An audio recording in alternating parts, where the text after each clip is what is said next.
Hello guys, good afternoon. For today's video, ipapakita ko lang sa inyo yung mga notebook na dinisplay ko na dahil malapit ng pasukan. Ilang weeks na lang. 3 weeks na lang ata kasi July 4 na ngayon 29 ang pasukan.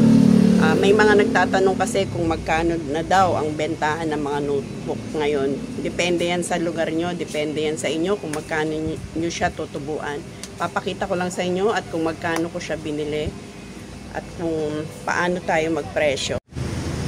Ayan na guys, hindi pa ako masyadong naglabas ng notebook kasi hindi pa naman siya masyadong mabili kasi mahirap din siyang buhatin.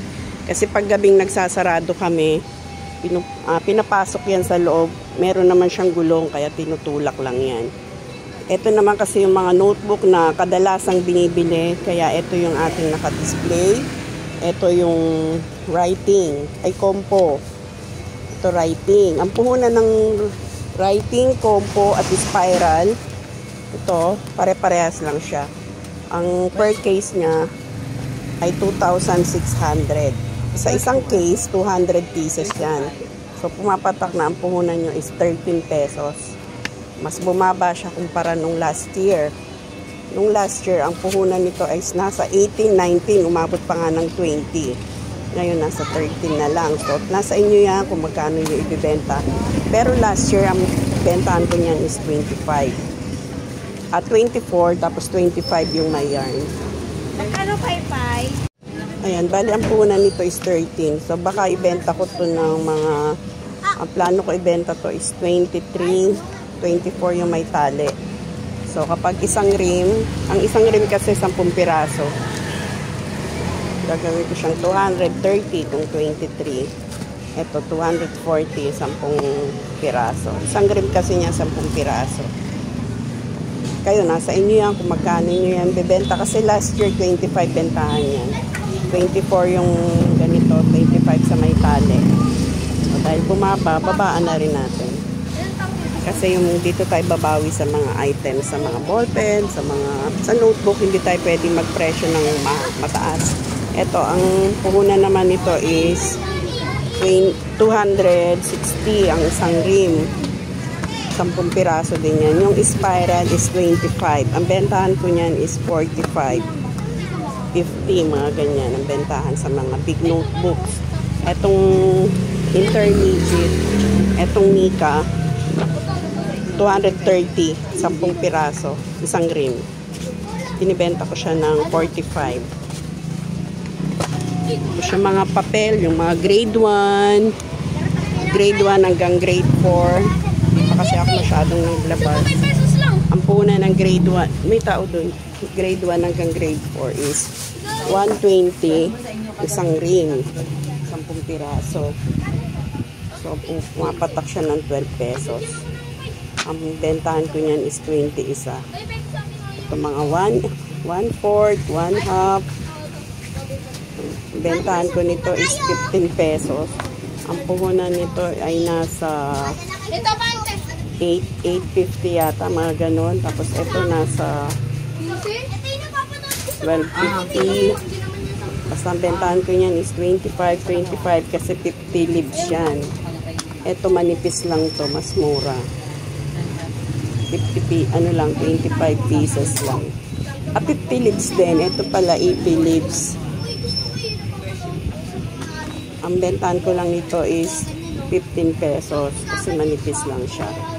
Pagka makapal, 25. Tapos, meron tayong yellow pad. 60 pesos ang bentahan ko niyan. Isang pad. 10 pad yan. Bali, 1 rim niya is 270. Pumapatak siya ng 27. Bentahan natin yan is 60 pesos. Plus, ito mga sketch pad. Ang puhunan nito is nasa 13, mga ganon. Hindi ko kasi masyadong ma-memorize. Pero bentahan natin yan is 35, 50 pesos yung malaki. Itong drawing book, 25 ang bentahan natin. Steno, 35. Ang puhunan lang yan nasa 15. Ito ang mga mabili. Mga Cattleya fillers. Tatlong size yan. Small, medium, large. Bentahan natin ng small is 15 pesos isa. Sunod is 20. 30 yung malaki. Yung big. Ito.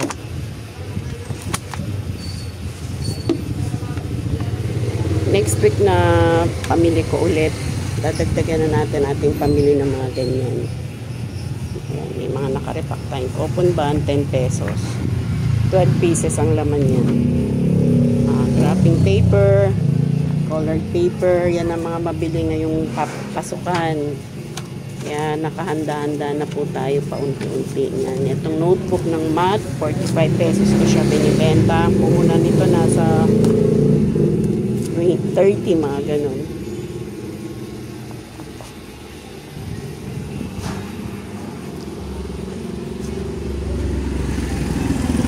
Punta tayo sa mga ballpen. Ito yung mga ballpen natin. Mga Crayola. Ang taas na ng Crayola, guys. Mamahal na ng mga Crayola. Ito 100 na bentahan natin. Ang puhunan na yan nasa 85.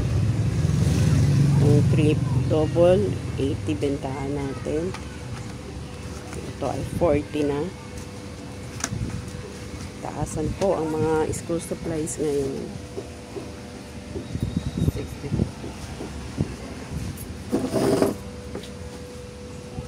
Mga envelope, brown envelope and plastic envelope.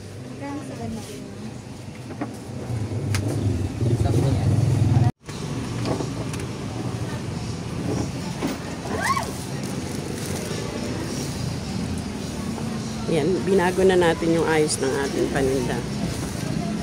Gumawa tayo ng panibagong stante. Yan lang guys, muna ang aking ma-update sa inyo. Abangan nyo lang po yung mga susunod nating vlog.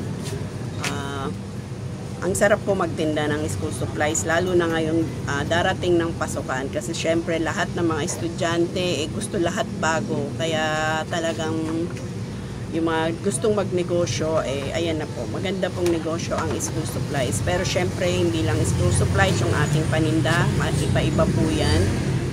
Mas maganda po yung iba-iba rin po yung paninda nyo, dagdagan nyo, hindi lang puro school supplies, kasi mahirap din kapag walang pasok. Hindi kagaya kung may iba-iba kayong paninda, kahit walang pasok, gumagana pa rin po ang ating bentahan. Mag-comment lang kayo dyan guys kung anong gusto nyong malaman at paki-follow po ang aming FB account, Alex Joanne Vlog din po. Mag-comment po kayo doon para kung may mga itatanong po kayo ay masasagot po natin doon. At mag-iwan lang din kayo ng comments dyan para masagot din po namin. Maraming salamat po at huwag kalimutan mag-like, share, and subscribe. Bye-bye and God bless po sa ating lahat.